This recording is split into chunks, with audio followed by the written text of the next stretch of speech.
Assalamualaikum warahmatullahi wabarakatuh. Nama saya Gaby Jinitraja.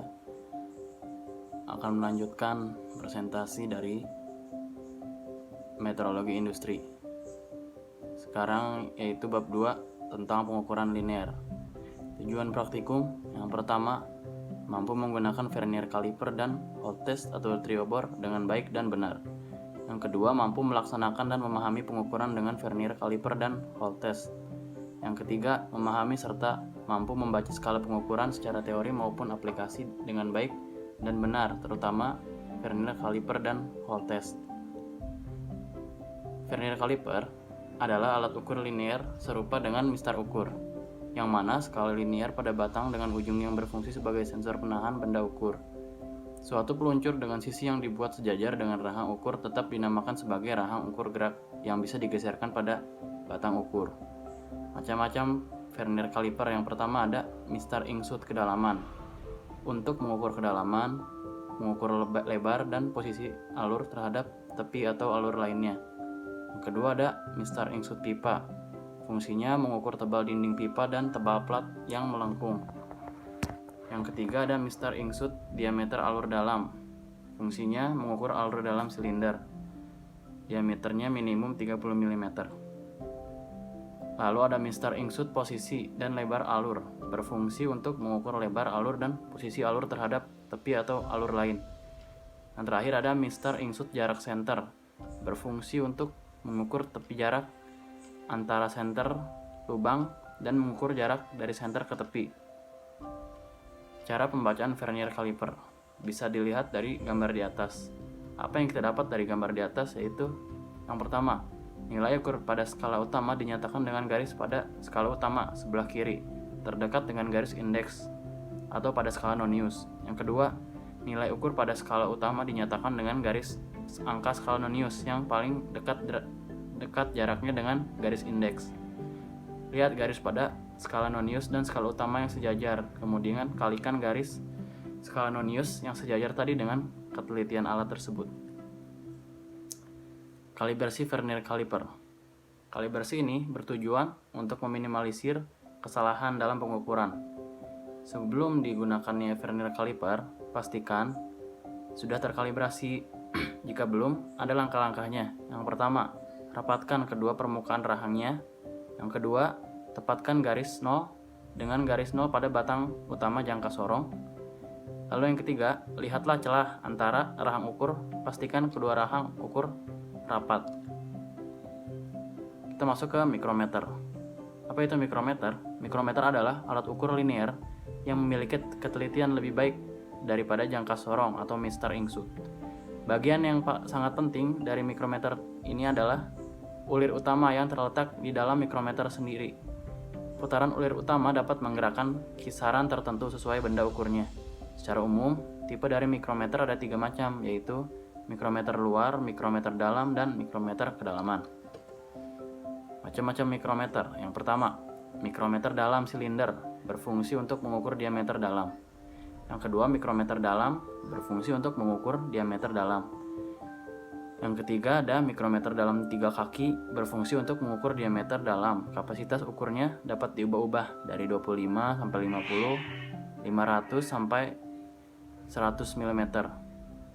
Selanjutnya ada outside micrometer, adalah alat ukur presisi untuk mengukur diameter luar. Alat ini lebih teliti daripada vernier caliper, dapat mengukur sampai ketelitian 0,01 mm. Nah, bagian-bagian dari hot test itu yang pertama ada sleeve. Itu alat poros berlubang yang berulir tempat spindle dan timbel bergerak maju mundur di mana skala utama terdapat. Nomor 2 ada timbel, merupakan batang logam yang diputar menggerakkan contact point serta merupakan tempat skala nonius berada. Ketiga ada contact point, adalah sensor yang bersentuhan langsung dengan bendanya. Yang keempat ada racket stop untuk menggerakkan sensor. Yang kelima ada skala nonius yang terdapat pada timbel dengan skala terendah yaitu 0,005. Yang keenam ada skala utama, yaitu skala yang terdapat pada sleeve, merupakan skala utama daripada alat ukur dengan satuan mm. Yang ketujuh ada extension, yaitu menambah panjang dari alat ukurnya. Yang kedelapan ada space calibration, ruang untuk alat kalibrasi sehingga titik awal yang digunakan sesuai. Operasi dasar Hall test. Yang pertama, penelitian Hall test. Tabung Hall test terbagi dalam 100 garis skala nonius. 2 putaran tabung sama dengan 1 skala utama. 1 bagian skala tabung sama dengan 1 kali 200 kali 1 mm sama dengan 0,005 mm. 2. Kalibrasi Hall test. Kalibrasi ini menggunakan engkol dengan cara memutar calibration space supaya mendapatkan angka 0. Cara membaca skalanya: yang pertama, nilai ukur pada skala tetap dinyatakan dengan garis skala utama yang berhimpitan dengan skala putar.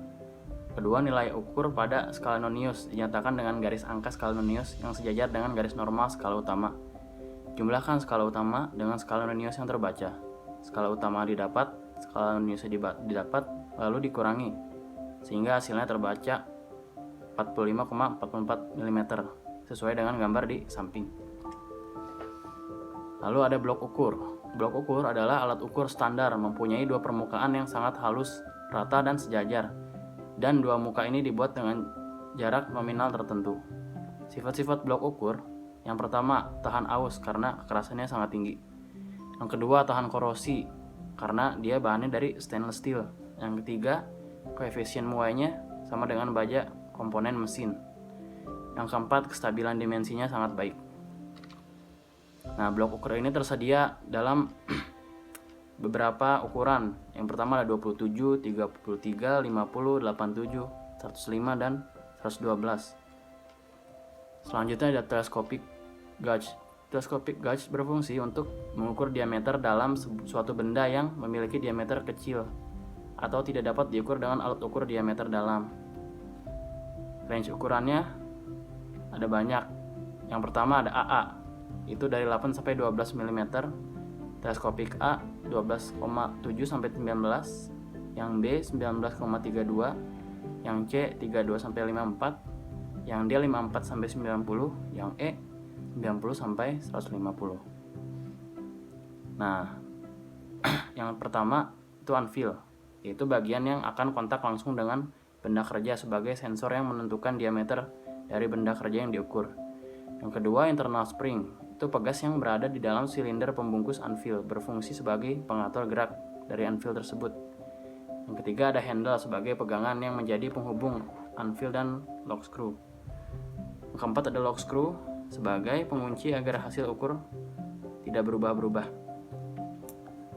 Kita masuk ke toleransi lubang dan poros. Toleransi, apa itu toleransi? Toleransi adalah suatu penyimpangan ukuran yang diperbolehkan atau diizinkan.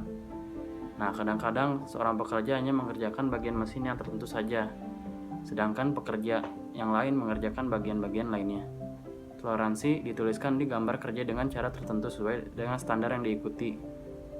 Ada ASME atau ISO. Nah, toleransi ini sangat wajar dalam pengukuran, karena tidak mungkin semua pengukuran itu hasilnya sempurna. Pasti ada celah-celah yang miss untuk diukur.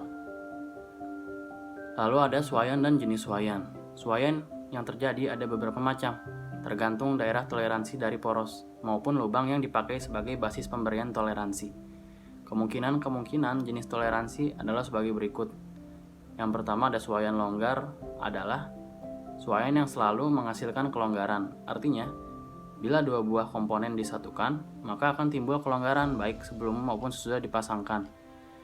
Suaian transisi adalah suaian yang dapat menghasilkan kelonggaran atau kesesakan atau kerapatan. Suaian sesak adalah suaian yang akan selalu menghasilkan kerapatan atau kesesakan.